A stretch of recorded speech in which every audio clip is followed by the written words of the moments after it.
गौर से देखिए राय साहब, ये वो कमीना सफेद पोश कसाई है जो पेशे की आड़ में लाशों का कारोबार कर रहा है। आपके अस्पताल को इसने मौत का अड्डा बना रखा है। ये कमीना इस अस्पताल में क्या क्या कर रहा है ये नहीं डॉक्टर जानते। रवि, जो कुछ तुम डॉक्टर सिन्हा के बारे में कहना चाहते हो वो मैं बहुत पहले से जानता हूं, और मैं ये भी जानता हूं कि ये सिर्फ एक मोहरा है। इस सिस्टम का रिमोट कंट्रोल किसी और के हाथ में है। अगर आप सब जानते हैं तो खामोश क्यों है? कौन है वो? दिल कमजोर तो नहीं है ना तुम्हारा? कहीं ये सुनकर हार्ट फेल ना हो जाए कि वो रिमोट कंट्रोल मेरे हाथ में। इस अस्पताल में काम करने वाले सारे डॉक्टर मेरे इशारों पर चलते हैं। यहाँ आने वाले हर मरीज की जिंदगी और मौत का फैसला मैं करता हूँ।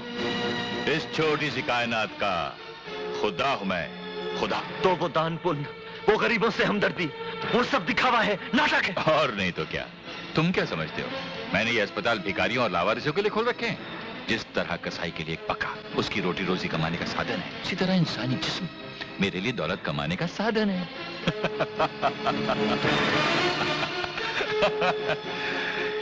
कितनी अजीब बात है ना डॉक्टर रवि।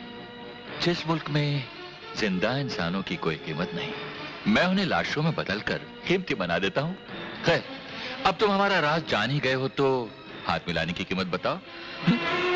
सिर्फ एक कफन जो मैं तेरी लाश पर डालूंगा। Relax doctor Ravi, relax. कीमत बताओ, कीमत। तू अपने आप को नीलाम भी कर दे तो मेरे जमीर की कीमत नहीं लगा सकेगा। मैं भी पुलिस को फोन करूंगा। पुलिस की क्या जरूरत है? उसका इंतजाम तो हमने पहले से कर रखा है। डॉक्टर जगदीश। आइए इंस्पेक्टर साहब। Inspector, arrest him. इंस्पेक्टर साहब, गुनहगार मैं नहीं हूँ, ये कमीने हैं जो बेकसूर मरीजों की जिंदगियों से खेल रहे हैं। अपने अस्पताल को कत्लखाना बना रखा है इन लोगों ने। गिरफ्तारी नहीं कीजिए इन्हें। You shut up and come with me. ये सब तुम्हारी मिली भगत है। मैं तुम्हारे गोरख धंधे का पर्दाफाश करके रहूंगा। मैं अदालत में चीख चीख कर कहूंगा कि मुजरिम तुम हो, तुम हो, तुम हो। Order order order. Doctor Sinha, आप अपना बयान जारी रखिए।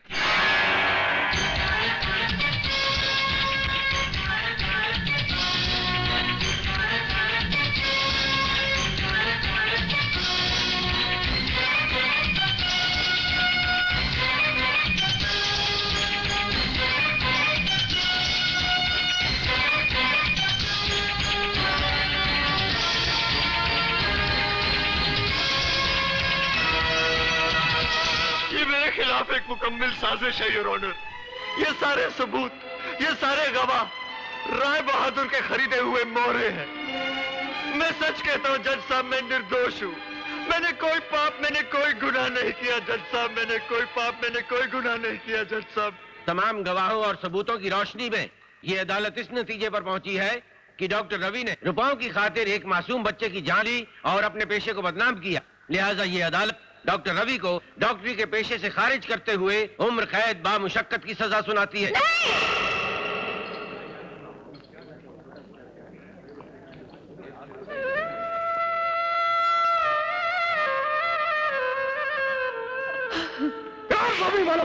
सारे डॉक्टर नहीं कसाई है तू। सैकड़ों बेगुनाह इंसानों का खून किया तूने।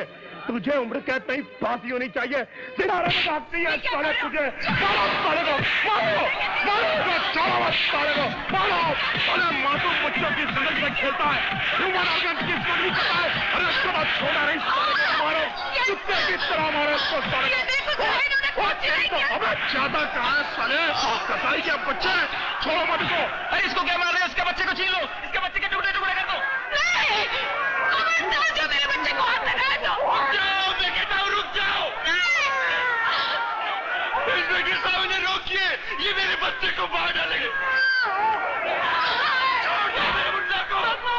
रुक जाओ बेटे, रुक जाओ। मेरे बच्चे को छोड़ दो, छोड़ दो, इन लोगों को छोड़ दो। तेरे बच्चे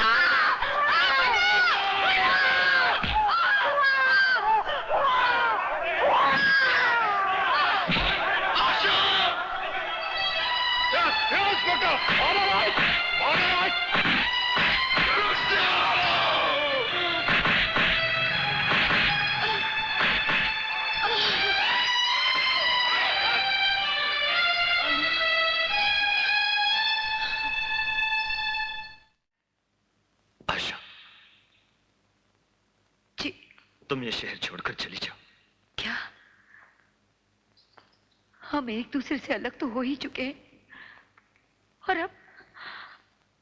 अब आप ये शहर छोड़कर जाने को कह रहे हैं? मैं आपको छोड़कर कहीं नहीं जाऊंगी। तो क्या चाहती हो तुम?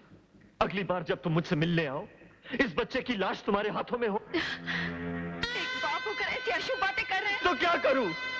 लोगों की आंखों में जो नफरत और गुस्सा मैंने देखा है, वो तुम्हें और इस मासूम को जिंदा नहीं रहने देगा। किस किस के पत्थर से हिफाजत करोगी इसकी? चली जाओ आशा, चली जाओ। किसी अजनबी जगह जाकर परवरिश करो इसकी, जहां तुम्हारे बेटे के नाम के साथ डॉक्टर रवि मल्होत्रा का नाम शामिल ना हो, ताकि ये किसी मुजरिम या कातिल का बेटा ना कहलाए।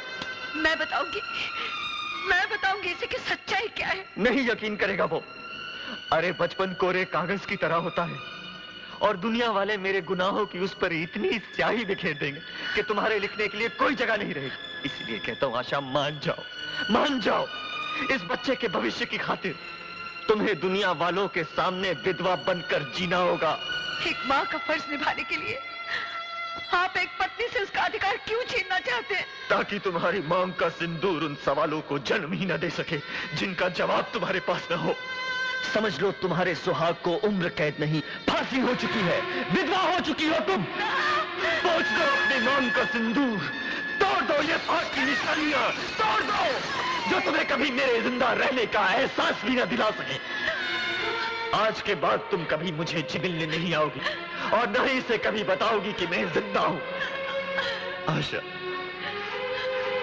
आशा, मैं तुम्हारे हाथ जोड़ता हूं।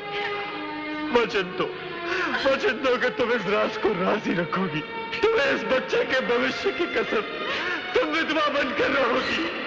आशा, मैं तुम्हारे हाथ जोड़ता हूं। सुहागन होते हुए भी मैंने विधवा का ये कफन ओढ़ लिया, पोंछ दिया अपनी मांग से सिंदूर, ताकि अपने आंचल से अपने बेटे का लहू न पोंछना पड़े।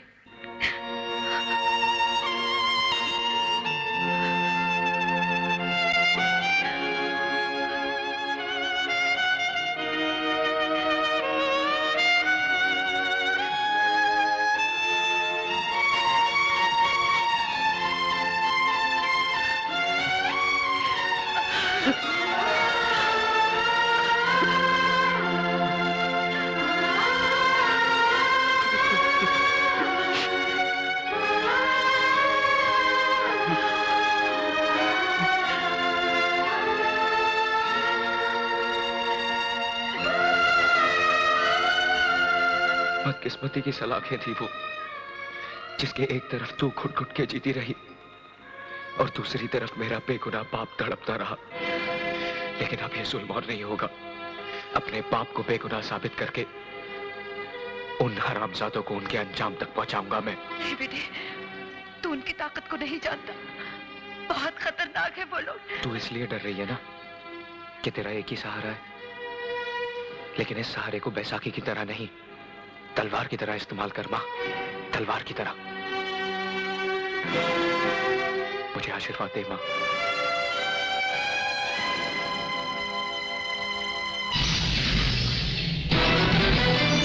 मेरे लहू को बना दिया है तेरी दुआ ने अब तो आग। अपना दूध न बख्शना तू, जो न लाया तेरा सुहाग।